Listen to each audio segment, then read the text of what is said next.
ఓం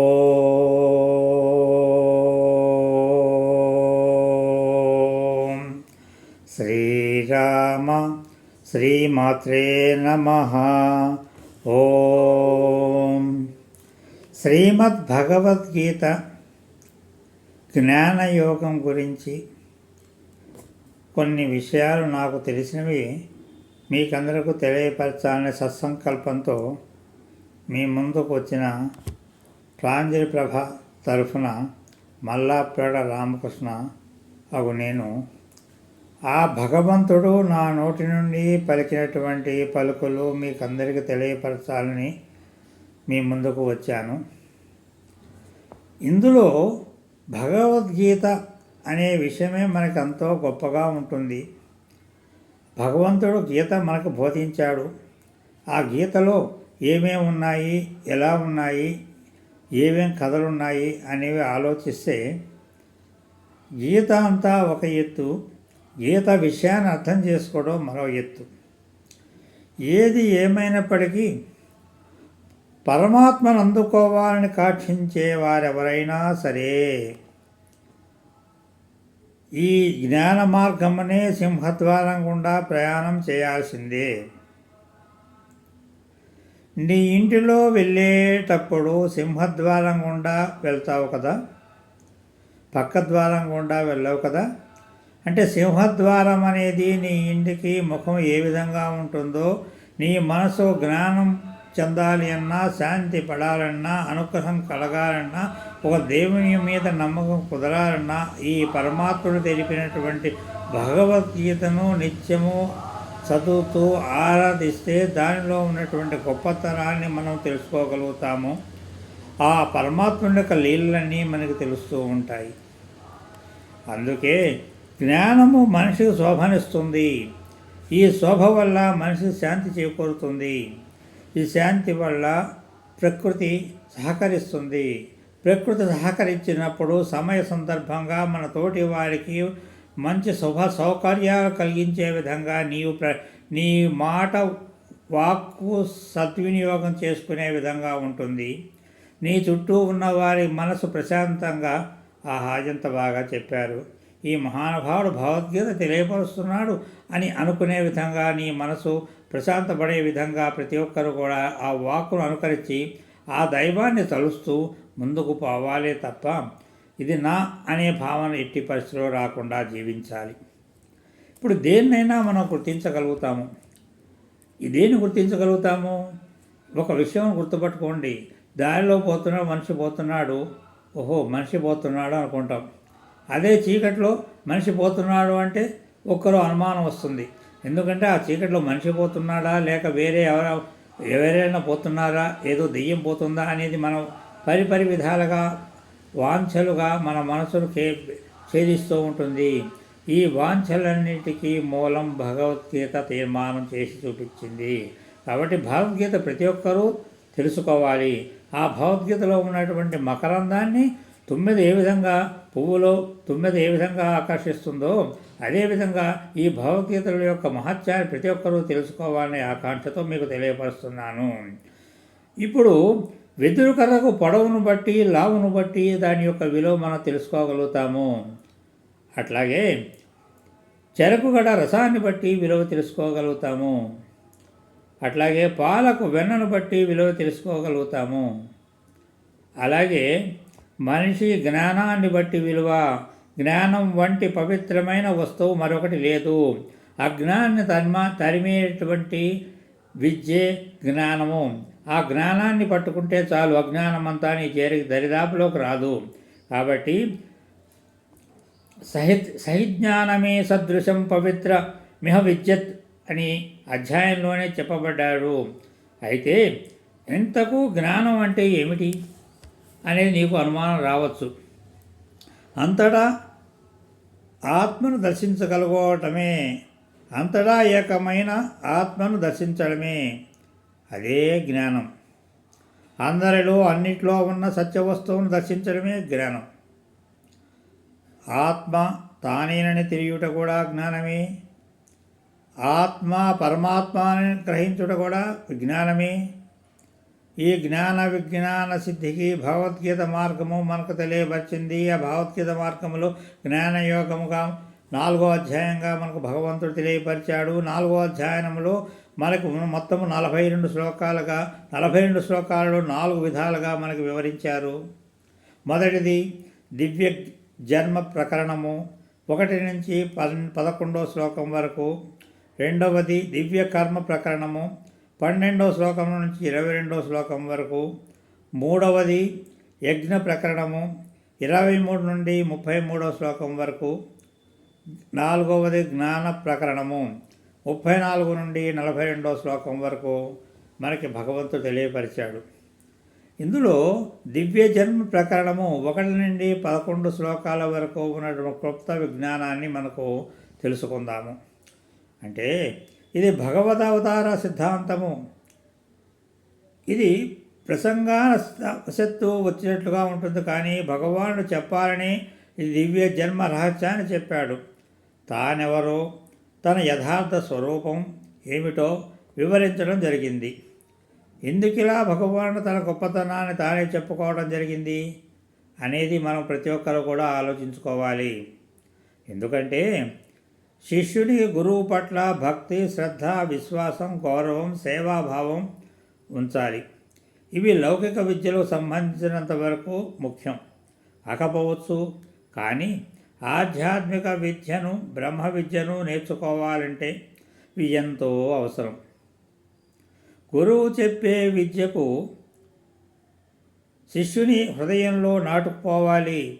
గురువు పట్ల శిష్యుని గొప్ప విశ్వాసం కలిగి ఉండాలి. గౌరవం తప్పక ఉండి తీరాలి.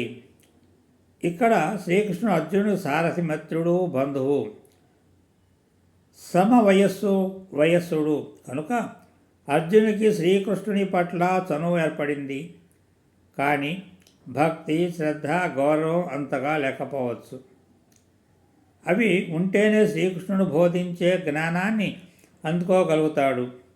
అందుకే జ్ఞానాన్ని బోధించే ముందు శ్రీకృష్ణుడు తన పట్ల అర్జునుడికి భయభక్తులు, శ్రద్ధ, విశ్వాసాలు కలిగించాలనుకున్నాడు.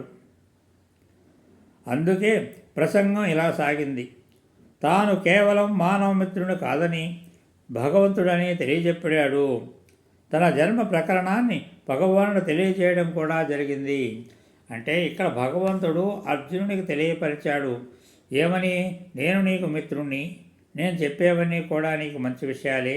ఈ మంచి విషయాలు అనుకరించినట్లయితే నీ యొక్క మనస్సు ప్రశాంతంగా ఉంటుంది, నీ యుద్ధ సంకల్పులుగా మారిపోతావు అనే విధంగా బోధలు చేయడం మొదలుపెట్టాడు.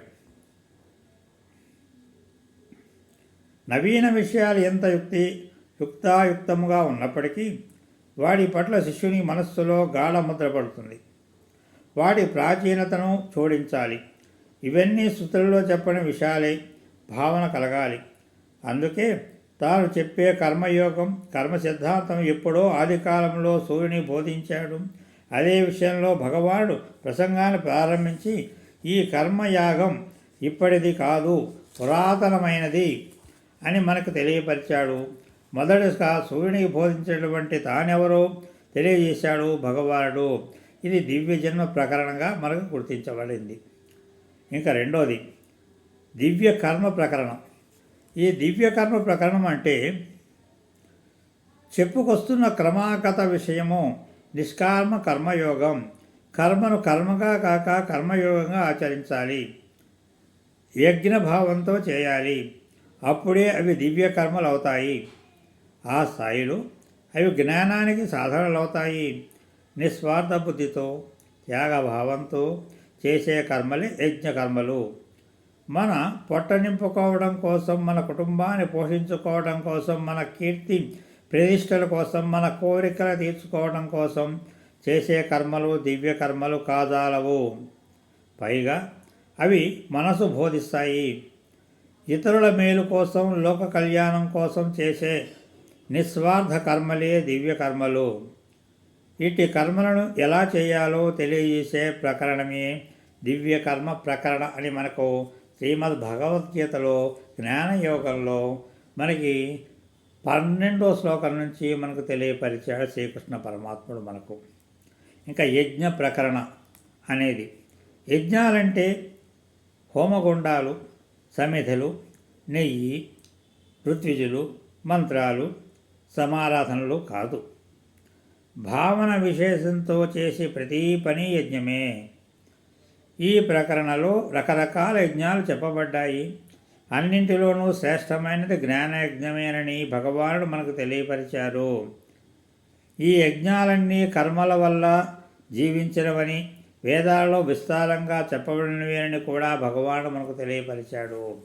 అంటే యజ్ఞ ప్రకరణం అంటే కేవలం అనేక యజ్ఞాలు ఉన్నాయి.